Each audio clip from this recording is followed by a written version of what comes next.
ہمارے چینل میں خوش آمدید۔ چلیں شروع کرتے ہیں آج کی کہانی۔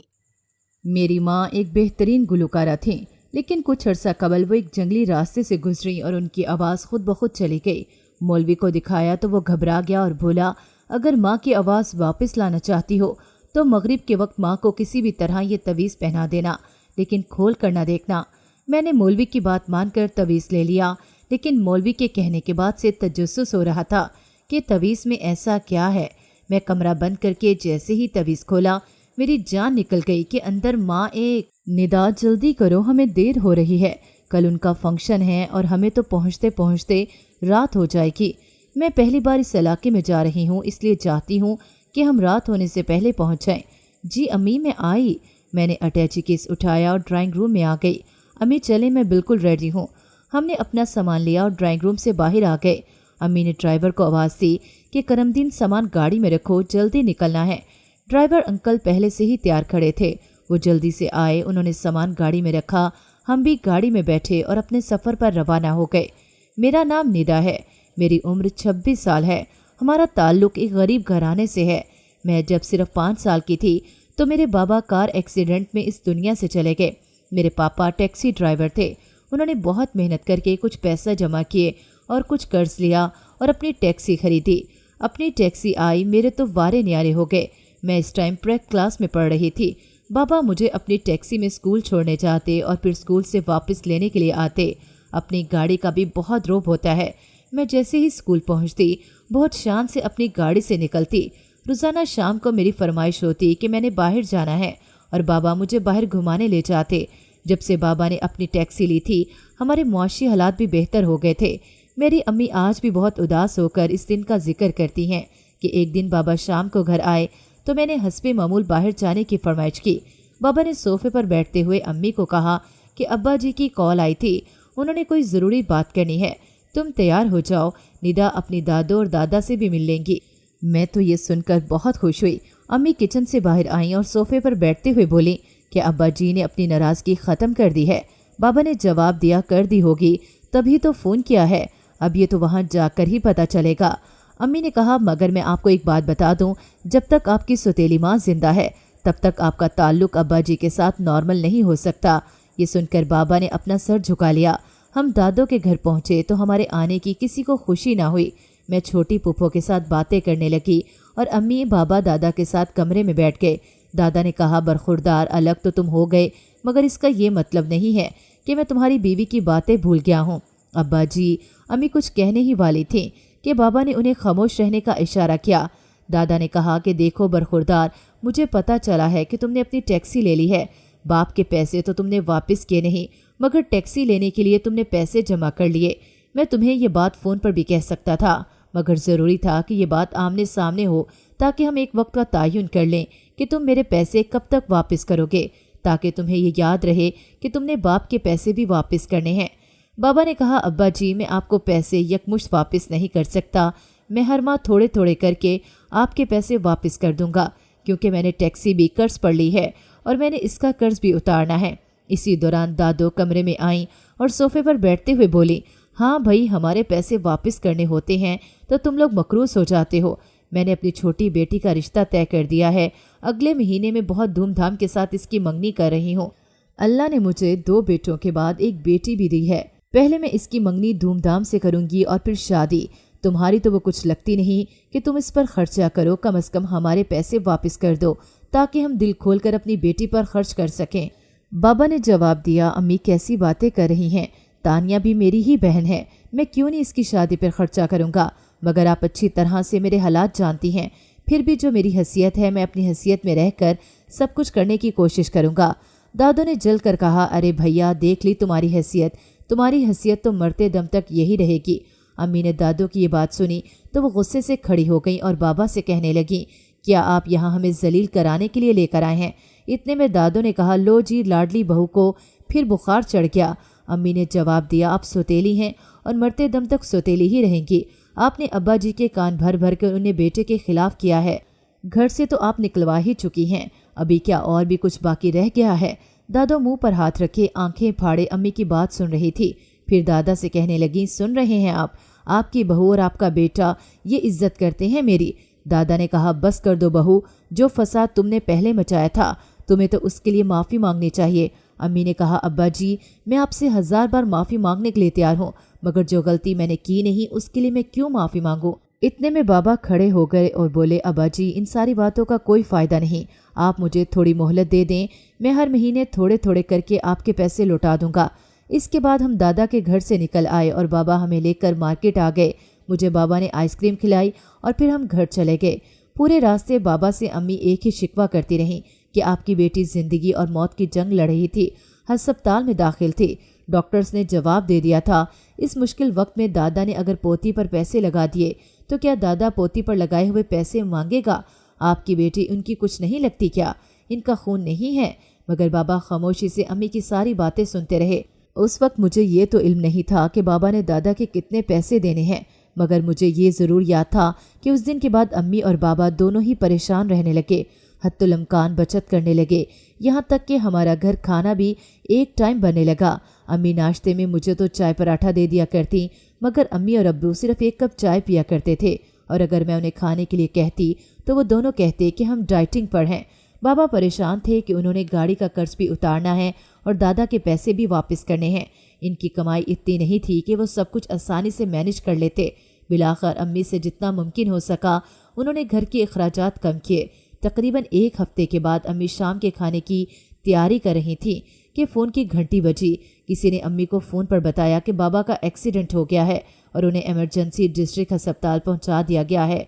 ये सुनते ही अम्मी के तो पैरों तले से ज़मीन ही निकल गई। अम्मी ने मेरी उंगली पकड़ी, रिक्शा लिया और हम अस्पताल पहुंच गए। मगर जैसे ही हम इमरजेंसी पहुंचे, डॉक्टर ने अम्मी को बताया कि मैं बहुत माफ़ी चाहता हूं, हमने आपके शौहर को बचाने की बहुत कोशिश की, मगर हम उन्हें बचा नहीं सके। और अम्मी की आंखों से आंसू जारी हो गए। उनकी ज़िंदगी की वो तन्हाई आज तक ख़त्म ना हो सकी। बाबा के दुनिया से चले जाने के बाद मैं और अम्मी दुनिया में बिल्कुल तन्हा रह गए। अम्मी ने इद्दत मुकम्मल की तो उनके सामने बड़ी मुश्किल ज़िंदगी खड़ी थी। नाना ने अम्मी को अपने साथ लाहौर ले जाना चाहा, मगर अम्मी ने वहाँ जाने से इनकार कर दिया, क्योंकि वो कहती हैं कि उनकी 2 भाभियाँ न जाने उनको बर्दाश्त करती हैं या नहीं, और इस चक्कर में मेरे ननिहाल से भी ताल्लुकात ख़राब हो जाते। नाना ने अम्मी को दूसरी शादी के लिए बहुत मजबूर किया, मगर अम्मी ने दूसरी शादी सिर्फ मेरे लिए ना की, क्योंकि उन्होंने सौतेली सास से जो तकलीफ़ बर्दाश्त की थी वो नहीं चाहती थी कि मुझे भी कोई सौतेला बाप मिले और वो भी मेरे साथ ऐसा करे। बाबा इस दुनिया से चले गए थे और एक्सीडेंट में गाड़ी बिल्कुल तबाह हो चुकी थी। अभी तो इस गाड़ी का कर्ज भी नहीं उतरा था। दादा के पैसे भी वापस करने थे, क्योंकि अम्मी की इद्दत ख़त्म होने के बाद दादा ने पैसों का तकाजा शुरू कर दिया था। रोज़ी का कोई जरिया नहीं था, ऊपर से लोगों के कर्जे। अम्मी दिन रात परेशान रहती। एक दिन अम्मी से मिलने पड़ोस की आंटी आईं। उन्होंने कहा कि नबीला, मैंने कल मिलाद पर जाना है, मैं चाहती हूँ तुम भी मेरे साथ चलो, क्योंकि तुम्हारी आवाज़ बहुत अच्छी है, तुम बहुत अच्छी नाते पढ़ लेती हो। अम्मी ने उनके साथ जाने की हामी भर ली। अम्मी की आवाज़ बहुत अच्छी थी और बाबा तो अक्सर अम्मी की आवाज़ की तारीफ़ किया करते थे। लोगों को अम्मी की आवाज़ बहुत पसंद आई। आखिरकार अम्मी ने मिलाद की तकरीब में जाना शुरू कर दिया। एक दिन शाम के वक्त अम्मी मुझे होमवर्क करा रही थी कि पड़ोस की आंटी किसी अजनबी औरत के साथ हमारे घर आईं। अम्मी ने उन्हें सोफ़े पर बैठाया और उनके लिए चाय बना कर लाई। अजनबी आंटी ने अम्मी से कहा कि मैं एक ड्रामा डायरेक्टर हूँ, मैंने आपकी आवाज़ सुनी है, आपकी आवाज़ बहुत अच्छी है, मैं एक बहुत अच्छे प्रोजेक्ट पर काम कर रही हूँ और इसके लिए मुझे गाना तैयार करना है, मगर इसके लिए मुझे जो आवाज़ चाहिए मुझे लगता है कि वो आपकी ही आवाज़ है। अम्मी ने कहा, मगर मुझे तो गाना गाना नहीं आता। वो बोली, इसकी फ़िक्र न करें, वो मैं आपको सिखा दूँगी और पैसे भी अच्छे दूँगी। अम्मी को डर लग रहा था, मगर हम आहिस्ता आहिस्ता फाकों की तरफ बढ़ रहे थे, इसलिए अम्मी गाना गाने के लिए तैयार हो गई। वो दिन था जिसने हमारी ज़िंदगी को तब्दील किया। उसी आंटी ने अम्मी को गाना सिखाया। वो गाना आंटी अपनी किसी ड्रामे के लिए बनवा रही थी। वो गाना ड्रामे का टाइटल सॉन्ग था। अम्मी ने उसके लिए बहुत मेहनत की थी। किस्मत हमारे साथ थी, अम्मी का गाया हुआ सॉन्ग हिट हो गया और अम्मी के पास मज़ीद ऑफ़र आने लगी। जब अम्मी ने ये देखा तो उन्होंने बाकायदा गाना सीखना शुरू कर दिया। आंटी ने अम्मी को अच्छे पैसे दिए, जिससे अम्मी ने सबसे पहले दादा के पैसों की एक किस्त उतारी और यूँ अम्मी बाकायदा गुलकारा बन गई। वो नाते भी पढ़ने लगी और गाने भी गाने लगी। लोग अम्मी को गाना गाने के लिए अपने घर तकारीब में भी बुलाने लगे। बस फिर क्या था, अम्मी गाना गाने के लिए लोगों के घर तकारीब में भी जाने लगी और बैक वक्त फिल्म और ड्रामों के लिए भी टाइटल सॉन्ग गाती। अम्मी को उनकी हसीन आवाज़ ने वहाँ पहुँचाया जिस का हम तसव्वुर भी नहीं कर सकते थे। आखिर वो दिन भी आया कि जब अम्मी ने सारे कर्ज उतार लिए। दादा ने हमें जब घर से निकाला तो हम किराए के मकान में रह रहे थे। अम्मी ने पैसे जमा करके खूबसूरत घर खरीदा, मुझे एक अच्छे अदारे से तालीम दिलवाई और अल्लाह ने हमारे दिन बदल दिए। दुख सिर्फ इस बात का था कि जब अल्लाह ने हमारे दिन बदले तो बाबा इस सफ़र में हमारे साथ नहीं थे। अम्मी ने अब तक दूसरी शादी न की, बल्कि इन मुश्किलात से निकलने के लिए दिन रात एक कर दिया और उनकी मेहनतें रंग ले आईं। मैं 10वीं जमात में पढ़ रही थी। इस वक्त अम्मी अपने अरूज पर थी कि एक दिन दरवाजे पर ज़ोर ज़ोर से दस्तक हुई। अम्मी ने दरवाज़ा खोला तो सामने दादा और दादी खड़े थे।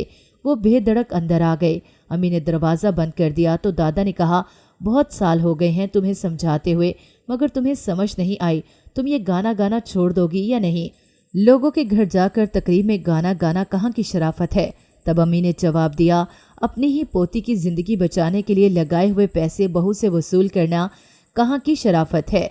इस वक्त आपको गैरत ना आई जब आपने अपने बेटे से पैसों का तकाजा किया था और बेटे के इस दुनिया से चले जाने के बाद भी आपने वो पैसे मुझे माफ़ ना किए, बल्कि बेटे का चेहलम गुजरते ही दोबारा पैसों का तकाजा शुरू कर दिया। इतने में दादों ने कहा, देखा आपने, इसकी इसी ज़ुबान की वजह से मैंने इसके साथ रिश्ता ख़त्म किया था। अम्मी ने कहा, जब आपने रिश्ता ख़त्म ही कर दिया था तो किस हक़ से यहाँ आई हैं? क्या यहाँ कोई मिठाई बट रही है? और अब्बा जी, मैंने यही काम करके आपका कर्ज उतारा है। उस वक्त आपको पैसे लेते हुए शर्म नहीं आई? अपने बेटे के मरने के बाद एक बार भी आपको ख्याल नहीं आया कि आपकी पोती आपका खून, कम अज़ कम आप इसका सोचकर इसकी जिम्मेदारियां उठा लेते? मगर आपने कुछ नहीं किया, और जब आपने कुछ किया ही नहीं तो फिर आप किस हक़ से यहाँ आए हैं? और दादी दोनों हाथ मलते हुए बोली, सुन लिया आपने? इसीलिए मैंने कहा था कि इस बदतमीज़ और बद तहजीब औरत के घर मत जाएं। दादों की ये बात सुनकर अम्मी आपे से बाहर हो गईं और बोली, आपने अपनी बद तहजीब औलाद की जो परवरिश की थी, इसलिए आपको हर कोई बद तहजीबी नज़र आता है। आप यहाँ आई क्यों हैं? इस सारे फसाद की असल वजह तो आप हैं। दादा ने कहा, बस कर दो बहू, मैं कब से तुम्हारी बातें बर्दाश्त कर रहा हूँ। अम्मी ने कहा, शुक्र है आपने मुझे अपनी बहू तो तस्लीम किया, मगर अब्बा जी, अगर आपने अपने बगल में खड़ी औरत को पहचाना होता तो आज हम खुशो खुरम एक छत के नीचे रह रहे होते, मगर इस औरत ने कभी हमें एक नहीं होने दिया। दादों ने कहा, मैं यहाँ 1 मिनट नहीं रुकूंगी, समझ गए आप? और ये कहकर दादो दरवाजे की तरफ बढ़ी। दादा भी उनके पीछे पीछे चले गए। ये वो दिन था जब अम्मी ने वाज़िया तौर पर उन्हें बता दिया था कि वो उनके साथ कोई रिश्ता नहीं रखना चाहती। अम्मी ने सारी ज़िंदगी मेहनत करते गुजार दी, मगर दूसरी शादी नहीं की। इस खूबसूरत घर में हमें शिफ्ट हुए 2 साल ही गुजरे थे। ये सब कुछ अम्मी ने अपनी मेहनत से बनाया है। और अभी हम यहाँ से 3 घंटे की मुसाफत पर एक गांव है। उस गांव के नंबरदार का बेटा बाहर से अपनी तालीम मुकम्मल करके आया है और उसकी मंगनी की तकरीब भी थी, इसलिए नंबरदार ने इन दोनों खुशियों को मनाने की गर्ज से घर में एक बहुत बड़ी तकरीब रखी थी और अम्मी को इस तकरीब में गाना गाने के लिए ख़ास शिरकत की दावत दी थी। हम अपनी गाड़ी में इसी गांव की तरफ रवां थे। सुना है नंबरदार इस गांव का ही नहीं बल्कि वहां के इर्द गिर्द के इलाकों का सबसे मालदार शख्स है। इस नंबरदार की खूबसूरत हवेली हर तरफ मशहूर है।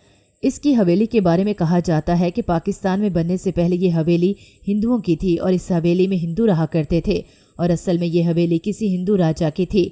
पाकिस्तान बनने के बाद जब वो लोग ये हवेली छोड़कर यहाँ से गए तो इसी नंबरदार के आबा अजदाद के पास ये हवेली आई। तब से ये हवेली नस्ल दर नस्ल इसी नंबरदार के ख़ानदान में ही चली आ रही है। मैं खुद पुराने ज़माने की वो हवेली देखने के लिए बेताब थी। ड्राइवर अंकल बड़ी एहतियात से गाड़ी हमारी मंजिल की तरफ दौड़ा रहे थे। शाम होने वाली थी। रास्ते में एक चौक आई। ड्राइवर अंकल ने गाड़ी रोकी और बोले, बीबी जी, हम ज़रा पूछ कर आते हैं कि जिस गांव में हमने जाना है उसकी तरफ कौन सा रास्ता जाता है। ये कहकर वो गाड़ी से बाहर चला गया। थोड़ी देर के बाद हम दोबारा से अपनी मतलूबा मंजिल की तरफ जा रहे थे और अब हम इस गांव के बहुत करीब थे। बिलाखिर 3.5 घंटे की तफील सफ़र के बाद हम इस गांव में दाखिल हो गए। इस गांव को जाते हुए रास्ते में एक जंगल भी आता था। सड़क के साथ साथ काफ़ी बड़ा जंगल था। खुदा खुदा करके हवेली आई। हम गाड़ी से उतरे तो हवेली के खुले गेट से हम अंदर दाखिल हो गए। हमें देखकर एक मुलाजिमा भागती चली आई और बोली, आप गाने वाली मैडम हैं? अम्मी ने कहा, जी। इस औरत ने हमारा सामान लिया और बोली, आपके साथ कोई और भी है? अम्मी ने कहा, जी, मेरा ड्राइवर गाड़ी के साथ बाहर खड़ा है। ये सुनकर उस नौजवान मुलाजमा ने आवाज़ लगाई, अहमद, जल्दी बाहर आओ, एक छोटा सा कमरा बना हुआ है, इसमें से एक आदमी बाहर निकला। मुलाजमा ने कहा, बाहर इनके साथ इनका ड्राइवर भी आया है, उसे मेहमान खाने में पहुंचा दो और गाड़ी भी अंदर ले आओ। उसकी बात सुनकर वो आदमी बाहर चला गया। फिर वो मुलाजमा हमारी तरफ मुतवज्जो हुई और बोली, आप लोग मेरे साथ आ जाएं, और हम उसके पीछे पीछे चल पड़े। ये वाकई पुरानी तर्ज पर बनी हुई एक शानदार हवेली थी। यकीनन ये हवेली किसी छोटे मोटे राजा की रही होगी। हवेली की शान और शौकत बता रही थी कि इसमें रहने वाले हिंदू अपने इलाके के बड़े रईस होते होंगे। हम मुलाजमा के साथ हवेली के अंदर दाखिल हो गए। हवेली का ड्राइंग रूम भी कितना बड़ा और शानदार था। हमें देखकर एक खूबसूरत औरत हमारी तरफ बढ़ी। वो हमसे गले मिली और हमें सोफे पर बैठाया और मुलाजमा से कहने लगी, मेहमानों के लिए पहले पानी और फिर जूस लेकर आओ, और पता करो कि गुड़िया ने उनका कमरा साफ कर दिया है। ये लोग बहुत दूर से आए हैं, इन्होंने आराम करना है। ये सुनकर मुलाजमा चली गई और चंद लम्हों बाद ट्रॉली में पानी, जूस और खाने पीने की कुछ अशिया ट्रॉली में सजाए दोबारा आई। उसने गिलास में पानी डालकर हमारी तरफ बढ़ाया और खाने पीने की चीज़ें ट्रॉली से निकालकर टेबल पर रखी और चली गई। इसके जाने के बाद इस औरत ने कहा कि मैं नंबरदार साहब की बीवी हूँ, आप लोगों को यहाँ पहुँचने में तकलीफ तो नहीं हुई? अम्मी ने कहा, जी नहीं, हम तो बहुत आराम से पहुँच गए हैं। इस औरत ने कहा, चलो अच्छी बात है। दरअसल मेरी 5 बेटियां और एक बेटा है। सारी बेटियां शादीशुदा हैं और अपने घरों में आबाद हैं। अल्हम्दुलिल्लाह मेरा छोटा बेटा है, बाहर से पढ़ कर आया है। हमने इसके आने की खुशी में ये तकरीब रखी है। इसकी मंगनी भी करेंगे और तालीम मुकम्मल होने की खुशी भी मनाएंगे। आखिर को हमारा एक ही बेटा है। अम्मी ने कहा, बहुत अच्छी बात है, और मेरी तरफ इशारा करके बोली, ये मेरी बेटी है। वैसे तो मेरी बेटी ने अपनी तालीम मुकम्मल कर ली है, इसने MA इंग्लिश किया है, मगर मेरे साथ ये ख़ास तौर पर आपकी हवेली देखने आई है। आंटी ने मुस्कुराकर मेरी तरफ देखा और बोली, माशाल्लाह, क्यों नहीं बेटा, तुम आराम कर लो, तकरीब तो कल शाम के वक्त की है। मैं सुबह मुलाजमा को कहूँगी कि तुम्हें पूरी हवेली की सैर कराएगी। मैंने कहा, जी ठीक है। हमने जूस पिया तो अम्मी ने कहा, थकावट बहुत है, हम आराम करना चाहते हैं। आंटी ने कहा, जी जी बिल्कुल, क्यों नहीं, आप लोग मेरे साथ आएँ। वो हमें लेकर एक कमरे में आई। ये तो एक फुल फर्निश बहुत बड़ा और खूबसूरत कमरा था। इस कमरे में 2 बेड लगे हुए थे और फर्नीचर तो कमाल का था। साफ लग रहा था कि इंटीरियर डिज़ाइनर से ख़ास तौर पर यह कमरा फर्निश कराया गया। आंटी ने कहा, ये आप लोगों का कमरा है, आप लोग आराम करें, रात के खाने पर मुलाकात होगी। ये कहकर आंटी चली गईं। मैंने अम्मी से कहा, उफ अल्लाह अम्मी, कितना खूबसूरत कमरा है, कितनी खूबसूरत हवेली है। हिंदुओं की बनाई हुई हवेली इनके हिस्से में आ गई, इसे कहते हैं किस्मत। अम्मी बोली, बस बेटा, ये दुनिया का दस्तूर है। किसी को कुछ हासिल करने के लिए बहुत तगदो करना पड़ती है और किसी को बगैर मेहनत से सब कुछ मिल जाता है। मगर जो कुछ भी हमारे पास है, हमें अल्लाह का शुक्र अदा करना चाहिए। हो सकता है वही हमारे लिए बेहतर हो। मैंने कहा, जी अम्मी। फिर मैं और अम्मी आराम करने के लिए बिस्तर पर लेट गए। आज सारे दिन की बहुत थकावट थी। अम्मी सुबह एक गाने की रिकॉर्डिंग करा कर आई और मैं घर के काम ख़त्म करती रही। फिर दोपहर का खाना खाकर हम घर से निकले। ऊपर से लंबा सफ़र, तकिए पर सर रखा तो पता चला कि कहाँ कहाँ दर्द हो रही है। शदीद थकावट के बाइस मैं और अम्मी दोनों ही सो गए। तकरीबन रात के 10 बजे किसी ने दरवाजे पर दस्तक दी, जिससे हमारी आंख खुल गई। अम्मी ने बैठते हुए कहा, जी आ जाए अंदर। वही आंटी कमरे में आईं और कहने लगी, आप लोग बहुत ज़्यादा थके हुए थे, इसलिए मैंने जल्दी जगाना मुनासिब नहीं समझा, मगर अब रात के 10 बज गए हैं, आपको भूख भी लगी होगी, इसलिए मेरा ख्याल है कि आप लोग खाना खा लें, उसके बाद बेशक आराम से सोते रहें। अम्मी ने मुस्कुराते हुए कहा, थैंक यू सो मच। मेरा ख्याल है हमें खाना खा लेना चाहिए, वरना आप भी हमारे खाने की वजह से जागती रहेंगी। ये कहकर अम्मी बेड से नीचे उतरी तो आंटी ने मुस्कुराते हुए जवाब दिया, नहीं, हमारी आप फिक्र न करें, आज रात तो हमने भी देर तक जागना है, क्योंकि कल के होने वाले फंक्शंस के लिए तैयारी करनी है। मुझे तो बस आपके खाने की फ़िक्र हो रही थी कि आप लोग शाम को पहुँचे हैं और तब से कुछ खाए पिए बगैर ही सो रहे हैं। आपको कहीं आने की ज़रूरत नहीं, आप यहीं बैठे, मैं मुलाजमा के हाथ खाना यहीं कमरे में भिजवा देती हूँ। अच्छा ठीक है, अम्मी ने कहा और आंटी चेहरे पर धीमी मुस्कुराहट लिए कमरे से चले गईं। हम उठे, मुँह हाथ धोया और आलीशान कमरे के एक तरफ सोफे पर लगाए गए हम वहीं बैठ गए। थोड़ी देर बाद दरवाजे पर दस्तक हुई और मुलाजमा ट्राली में खाना रखे कमरे में दाखिल हुई।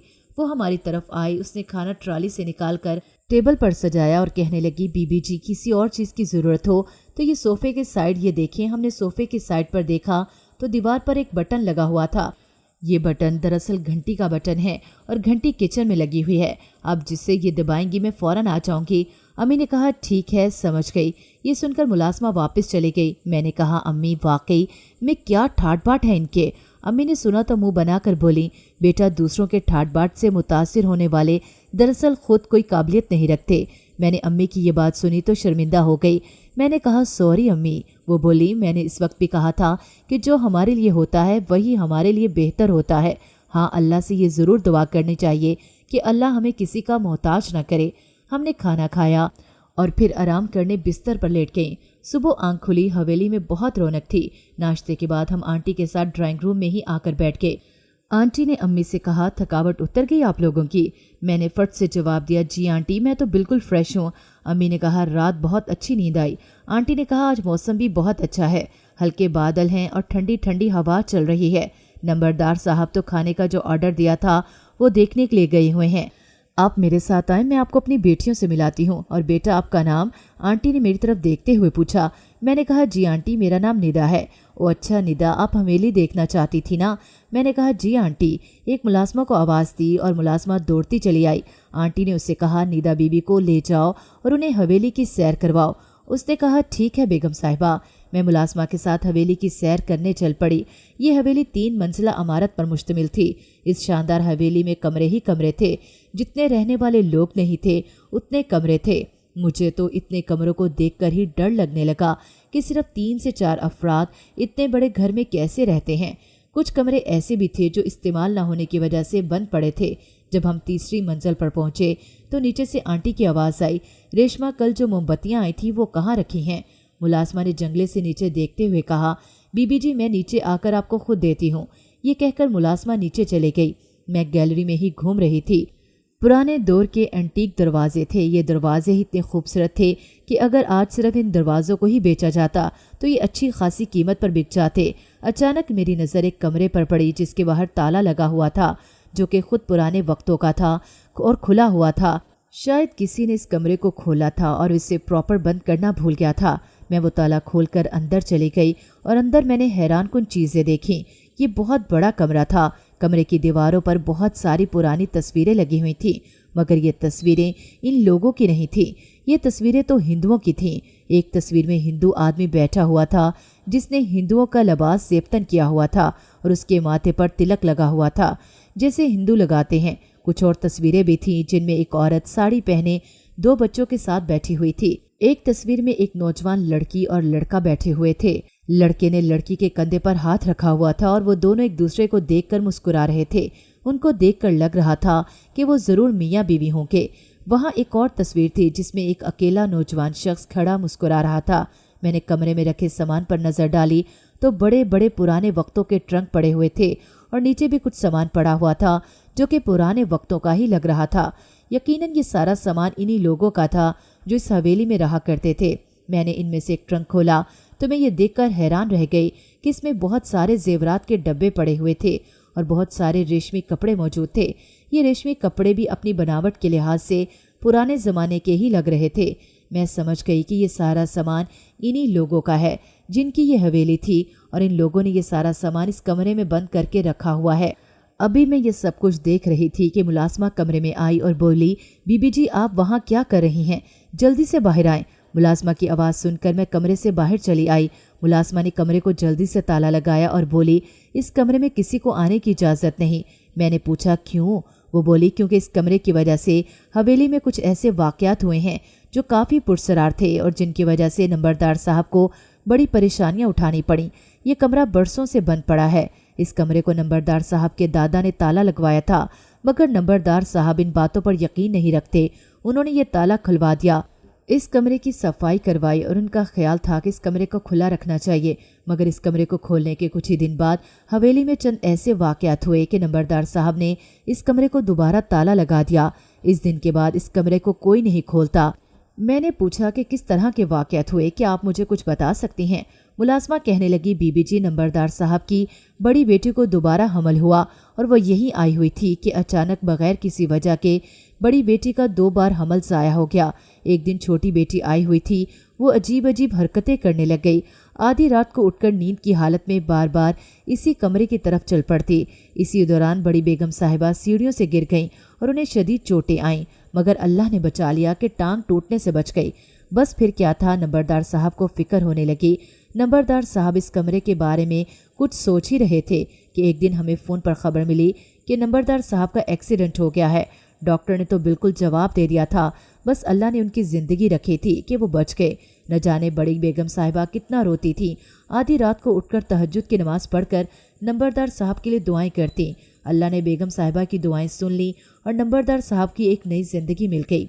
जैसे ही नंबरदार साहब हस्पताल से डिस्चार्ज होकर हवेली वापस आए, इससे पहले कि कोई और मुसीबत आती, नंबरदार साहब ने इस कमरे को ताला लगा दिया और सख्ती से सबको मना कर दिया कि खबरदार किसी ने इस कमरे का ताला खोलने की कोशिश नहीं करनी। मैंने कहा, मगर ताला तो खुला हुआ था, मैं इसीलिए अंदर चली गई। मुलाजमा ने कहा, यही तो मैं हैरान हूँ कि इस तरफ तो अब कोई आता भी नहीं, तो ताला कैसे खुल गया। हम बातें करते नीचे चले गए। आलीशान हवेली के बाहर लॉन में तकरीब की तैयारियां चल रही थीं। पूरी हवेली को लाइटिंग से सजाया गया था और लॉन में मेहमानों के लिए कुर्सियां लगाई गई थीं। आंटी ने मुझे देखा तो इशारा करके अपने पास बुलाया और कहने लगी, सुनाओ निदा, क्या तुम्हें हवेली पसंद आई? मैंने कहा, आंटी आप हवेली की बात कर रही हैं, मेरा तो कमरों के दरवाज़ों पर ही दिल आ गया है। कमरों के दरवाजे ही इतने खूबसूरत हैं कि अगर आप उन्हें म्यूजियम में फ़रोख्त करें तो आपको अच्छा खासा नफ़ा देंगे। नंबरदार साहब वहीं खड़े चंद मुलाजमों से बूफे रखने वाली जगह पर मेज़ें लगवा रहे थे। उन्होंने मेरी बात सुनी तो मुड़कर मुझे मुस्कुराते हुए देखने लगे और बोले, निदा बेटा, तुम्हारा आइडिया बहुत अच्छा है। मैं तो सोच रहा हूँ ये दरवाजे क्या पूरी हवेली को ही म्यूजियम के हवाले कर दूँ। आज तो मौसम भी गजब का रोमांटिक हुआ जा रहा था। हमने दोपहर का खाना खाया। खाने के बाद नंबरदार के करीबी मेहमान आना शुरू हो गए थे। मैंने मौका पाकर अम्मी को इस पुरसरार कमरे की सारी कहानी बताई। इस कमरे की पुरसरार कहानी सुनकर अम्मी भी बहुत हैरान हुई। आखिर फंक्शन शुरू हुआ। पहले तो अम्मी ने इस फंक्शन में आने वाले मेहमानों के लिए इस्तकबालिया 2 सॉन्ग गाए। इसके बाद अम्मी स्टेज से नीचे उतर आई। नंबरदार ने खूब एहतमाम किया हुआ था। अम्मी के अलावा 2 और सिंगर भी बुलाए हुए थे। सब ने बारी बारी परफॉर्म करना था। इन सिंगर्स की बारी आई। अम्मी मेरे पास आई और कान में सरगोशी करते हुए बोली, निदा ज़रा मेरी बात सुनो। मैं अपनी कुर्सी से उठकर अम्मी के साथ चल दी। जी अम्मी, क्या हुआ? निदा, मुझे भी इस कमरे में ले चलो जहाँ ये पुरसरार चीज़ें हैं। मैंने कहा, मगर अम्मी हम वहाँ जाएंगे कैसे? सारे मेहमान यहाँ बैठे हुए हैं, अगर किसी ने देख लिया तो। अम्मी ने कहा, चलो देखते हैं, शायद कोई तरीका बन जाए। प्रोग्राम ख़त्म हुआ। आहिस्ता आहिस्ता सारे मेहमान जाने लगे। आधी रात हो गई थी। हम भी थके हारे अपने कमरे में पहुँचे। आंटी कमरे में आई और अम्मी से कहने लगी, आप भी थक गई होंगी, आप आराम कर लें। कुछ सोचकर आंटी ने फिर कहा, आपकी आवाज़ बहुत खूबसूरत है। सच पूछें तो दूसरे नंबर पर आपने जो गाना गाया था वो इतना कमाल गाया कि मेरा तो दिल कर रहा है कि वो रिकॉर्ड करा के अपने पास रख लूँ। अम्मी ने कहा, बहुत शुक्रिया। आंटी कहने लगी, अगर आप सिर्फ पहली 2 लाइन दोबारा सुना दें तो बहुत नवाजिश होगी। अम्मी ने उन्हें उनकी पसंदीदा गाने की पहली 2 लाइन्स दोबारा सुना दी। उन्होंने अम्मी की आवाज़ की बहुत तारीफ़ की और कमरे से वापस चले गए। अम्मी की आवाज़ है भी इतनी ही खूबसूरत कि कोई तारीफ़ किए बिना रह न सके। हम सारा दिन के थके तकिए पर सर टिकाया तो नींद आ गई। सुबह हमने नाश्ता किया। नंबरदार और आंटी से इजाज़त ली। नंबरदार और आंटी हमें छोड़ने के लिए गेट तक आए। हम गाड़ी में बैठे और घर की तरफ रवाना हो गए। अम्मी ने कहा, निदा मज़ा तो बहुत आया, लोग भी बहुत अच्छे थे, मगर मुझे इस खास कमरे को देखने की हसरत ही रह गई। लेकिन मैंने नंबरदार से इसलिए बात नहीं की क्योंकि वो पहले ही इस कमरे से डरे हुए थे, इसलिए मैंने इस कमरे को खुलवा कर इसे देखना मुनासिब नहीं समझा। मगर चलो खैर, जो होता है अच्छे के लिए होता है। हमारी गाड़ी घर की तरफ रवां दवां थी। मैंने गाड़ी की सीट पर सर टिकाया तो मुझे दोबारा नींद आ गई। न जाने किस टाइम मेरी आंख खुली जब अम्मी मुझे झंझोड़ कर उठा रही थी। मैं घबरा कर उठ बैठी। मैंने अम्मी की तरफ गौर से देखा। वो बोली, क्या बात है अम्मी, आप मुझे इस तरह क्यों झंझोड़ रही हैं? अम्मी ने ऊँ आ में मुझे जवाब दिया। मैंने कहा, अम्मी क्या हुआ है आपको? कोई जवाब तो दें। फिर अम्मी मेरा हाथ पकड़कर अपने मुंह की तरफ ले आई और इशारे में कहने लगी कि मैं बोल नहीं सकती। इतने में ड्राइवर ने ब्रेक लगा दी। ड्राइवर गाड़ी से उतरा और उसने पीछे का दरवाज़ा खोला और कहने लगा, बेगम साहिबा क्या हुआ है आपको? अम्मी गाड़ी से बाहर उतरी तो इस तरह ऊँ आ करने लगी। ड्राइवर ने मुझे कहा, छोटी बीबी जी, बेगम साहिबा की आवाज़ चली गई है। मैंने कहा, ये आप क्या कह रहे हैं? ड्राइवर अंकल, ये कैसे मुमकिन है? मेरे सोने से पहले तो अम्मी बिल्कुल ठीक थी। फिर मैंने अम्मी की तरफ देखते हुए पूछा, अम्मी क्या आप वाकई बोल नहीं पा रही? अम्मी ने हाँ में सर हिलाया और मैंने अपना सर पकड़ लिया और खुदाया ये क्या हो गया? अब तो अम्मी रोने लग गई। ड्राइवर अंकल ने अम्मी और मुझे हौसला देते हुए कहा, बड़ी बीबी और छोटी बेगम साहिबा, हम लोग इस वक्त सुनसान रोड पर खड़े हैं, जो कि हमारे लिए ठीक नहीं। प्लीज़ आप लोग गाड़ी में बैठ जाएं ताकि हम घर पहुंच सकें। जो भी फैसला करना है, जो भी बात करनी है, वो घर पहुंच कर करेंगे। मैं और अम्मी गाड़ी में बैठ के पूरे रास्ते अम्मी रोती रहीं। मेरा तो दिमाग बंद हो रहा था, कुछ समझ नहीं आ रहा था कि ये सब क्या हो रहा है। खुदा खुदा करके घर आया। ड्राइवर ने सामान गाड़ी से निकालकर अंदर रखा।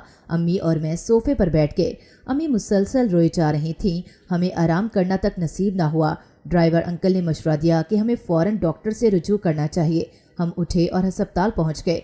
अस्पताल में न जाने कभी एक डॉक्टर के पास तो कभी दूसरे डॉक्टर के पास खवारी करते रहे, मगर अम्मी की बीमारी किसी को समझ में न आई। आखिरकार रात के 10 बजे तक हम मुख्तलिफ डॉक्टर्स के पास धक्के खाकर घर वापस आ गए। आज की रात क़यामत की रात थी। पूरी रात हम ना सो सके। ऐसा लग रहा था कि अम्मी की ज़िंदगी ख़त्म हो गई है। वो बार बार यही लिख कर कह रही थी कि रोज़गार आने का एक ही ज़रिया था, वो इनका गला था, ये भी बंद हो गया। ड्राइवर अंकल ने कहा, बीबी जी, मुनासिब नहीं लग रहा कि मैं अब तक यहाँ पर रुका हुआ हूँ, लेकिन सच पूछें तो मुझे खुद बहुत दुख हो रहा है। मैंने कहा, ड्राइवर अंकल, आपके पास इसका कोई और हल है तो बताएं। ड्राइवर अंकल ने कहा, अगर आप मेरी एक बात माने तो मुझे ऐसा लग रहा है कि ये मसला मेडिकल का नहीं बल्कि ये मसला कुछ और ही लग रहा है। अम्मी ने चौंक कर ड्राइवर अंकल की तरफ देखा। मैंने ड्राइवर अंकल से कहा, आप जो भी कहना चाह रहे हैं खुलकर कहें।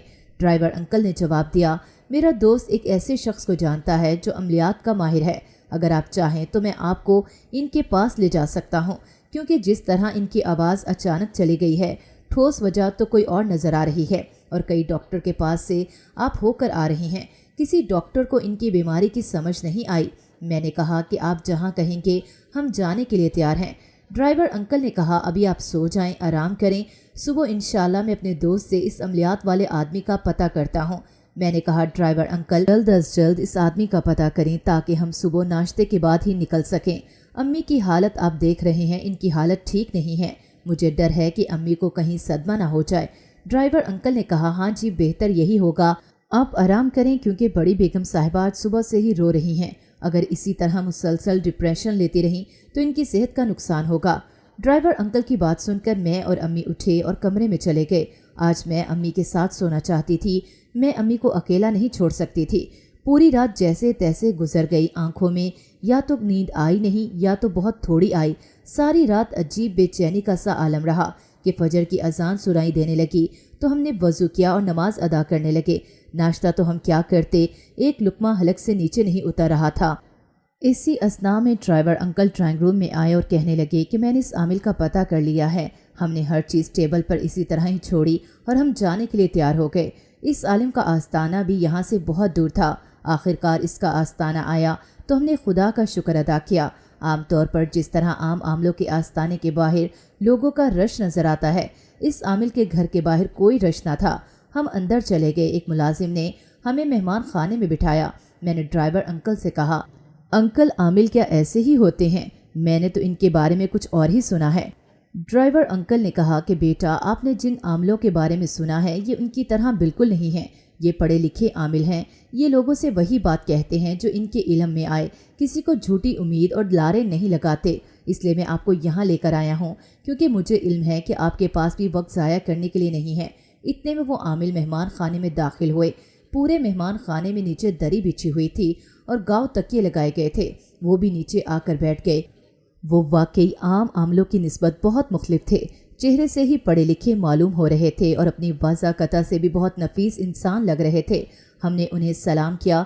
वो अम्मी से मुखातिब हुए और बोले, कैसे आना हुआ यहाँ आप लोगों का? अम्मी तो बोल ही नहीं सकती थी। मैंने उनसे कहा, मेरी अम्मी एक गुलकारा हैं।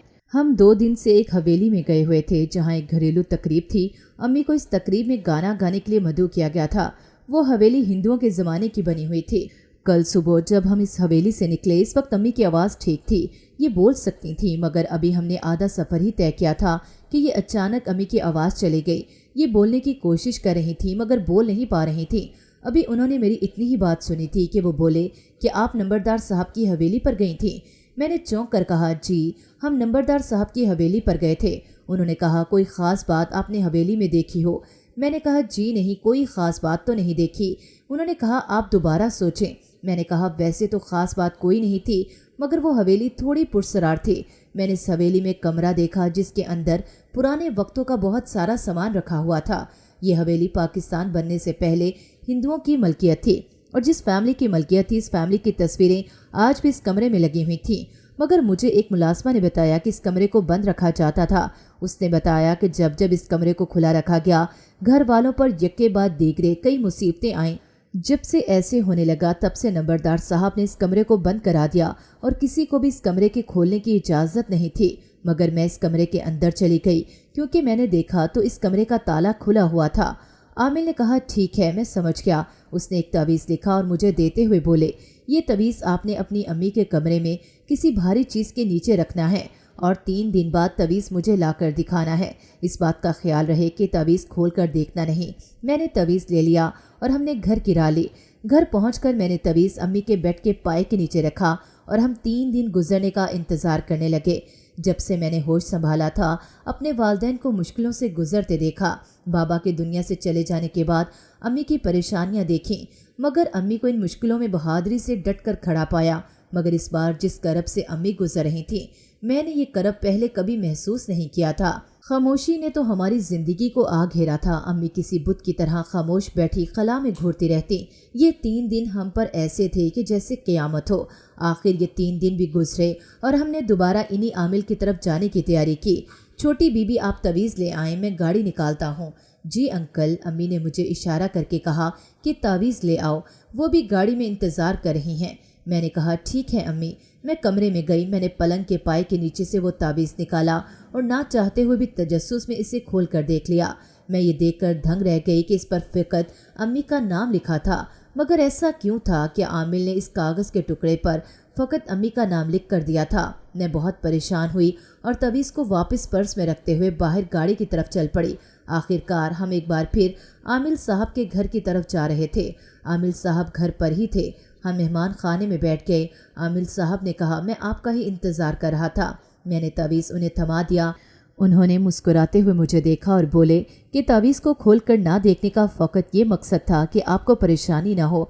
आमिल की बात सुनकर मैं हक्का बक्का रह गई और अम्मी भी चौंक कर मेरी तरफ देखने लगी।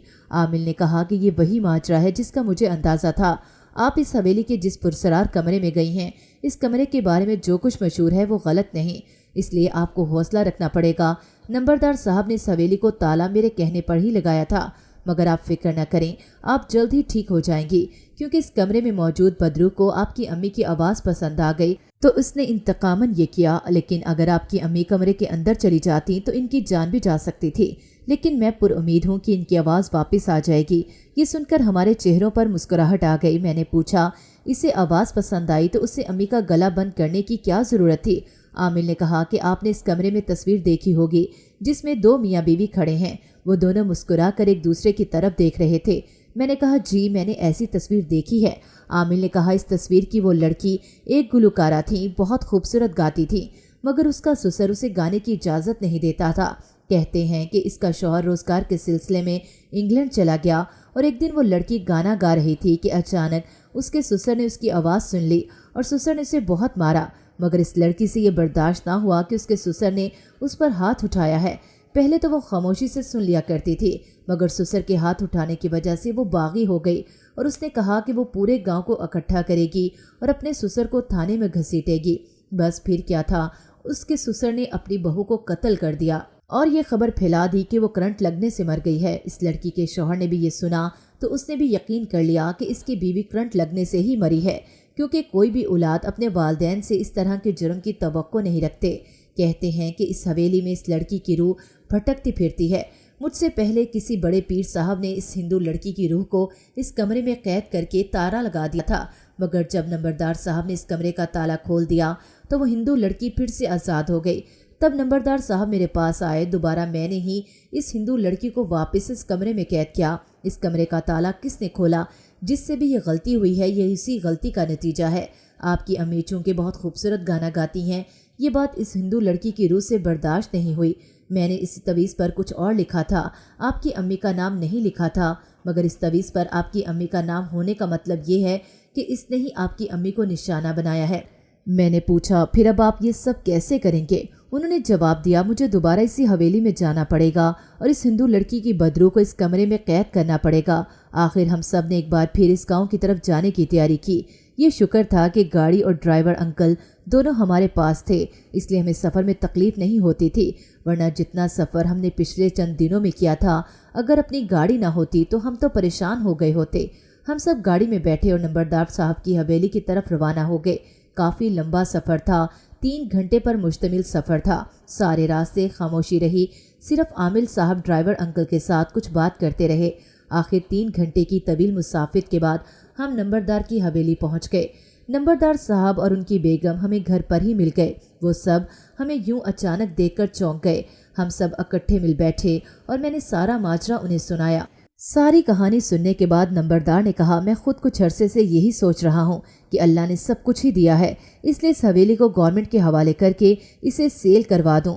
عامل نے اس سے پوچھا، میں حیران ہوں کہ اس کمرے کو بار بار کون کھول دیتا ہے؟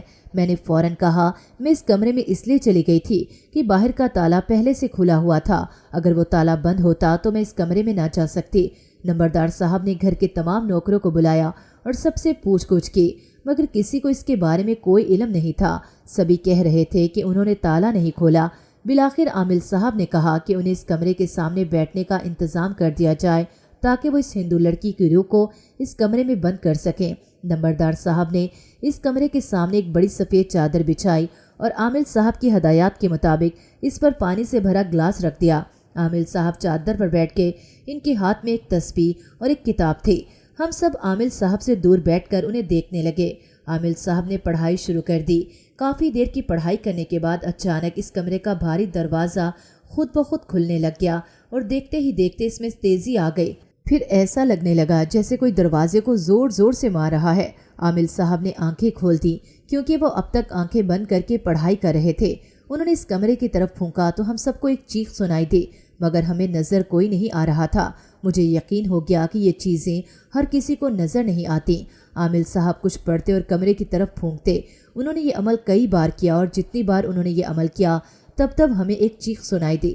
تقریباً 1 گھنٹے کی پڑھائی کے بعد ایسا محسوس ہوا جیسے سکون ہو گیا ہو۔ عامل صاحب اٹھے، انہوں نے اس کمرے کو تالا لگا دیا اور گلاس کے پانی پر پھونک ماری۔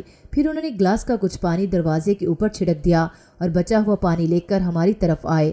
انہوں نے وہ بچا ہوا پانی کا گلاس امی کی طرف بڑھایا اور بولے، یہ پانی پی لیں۔ امی نے وہ پانی پی لیا۔ اس کے بعد عامل صاحب نے کچھ پڑھ کر امی پر پھونکا اور امی سے کہنے لگے، آپ کو کیسا لگ رہا ہے؟ جیسے ہی امی نے اوں آں کرنے کی کوشش کی، امی کے منہ سے آواز نکلی کہ مجھے ٹھیک لگ رہا ہے، اور جیسے ہی امی کے منہ سے آواز نکلی میں خوشی سے اچھل پڑی۔ سب کے چہروں پر مسکراہٹ تھی۔ عامل صاحب بھی بہت خوش تھے۔ عامل صاحب نے نمبردار کو کہا کہ اگر آپ نے اس حویلی میں سکون سے رہنا ہے تو آپ کو اس کمرے کو بند رکھنا پڑے گا، ورنہ اگر آپ اس کمرے کو بند نہیں رکھ سکتے تو میرا یہی مشورہ ہے کہ آپ یہ حویلی چھوڑ دیں اور اس حویلی کو سیل کرا دیں تاکہ یہ مسئلہ ہمیشہ کے لیے ختم ہو جائے۔ امی کی آواز واپس آئی تو ایک بار پھر ہماری زندگی میں بہار آ گئی۔ نمبردار صاحب اور ان کی بیگم کے خاص اصرار پر ہم سب نے وہ دن ان کی حویلی میں ہی گزارا اور اگلے دن ہم سب نے اپنی اپنی منزلوں کی راہ لی۔